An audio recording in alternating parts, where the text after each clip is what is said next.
The truth is that historically, clinical trials haven't actually been very representative of a broad population. So in the past, we've tended to enroll patients with good performance status. So that means things like how well they're able to do their activities of daily living. Are they able to continue working? Are they relatively asymptomatic? And people have done that kind of thing. They've enrolled these patients who are really quite well other than their cancer because they wanted to isolate the cancer as the one condition that the patient had to sort of do the most clean experiment possible.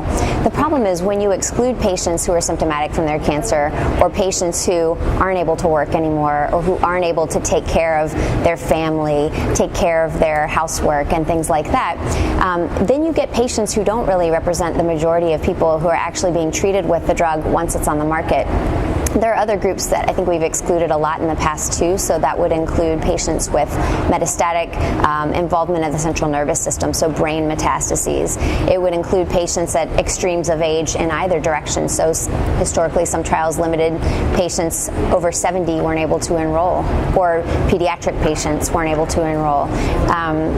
Patients who had a prior malignancy of another type weren't able to enroll. Patients whose organ function, liver and kidney function, responsible for metabolizing the drug, weren't able to enroll.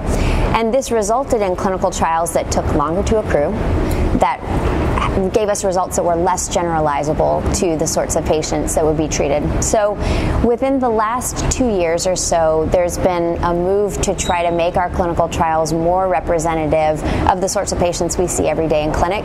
And there was an effort that was joint between the FDA, American Society of Clinical Oncology, and Friends of Cancer Research, a patient advocacy group, to modernize eligibility criteria. This included multiple workshops and stakeholder meetings and ultimately culminated in the publication of a special issue of the Journal of Clinical Oncology about two weeks ago now, November 27th, that's completely dedicated to the issue of modernizing clinical trial eligibility. So I think that as we see those recommendations being implemented and some of the templated language that's included in those papers, we will get clinical trials that are more inclusive, that will provide more patients with the opportunity to participate in research, and that will give us results on the back end that help us counsel the kind of people we really see every day in clinic.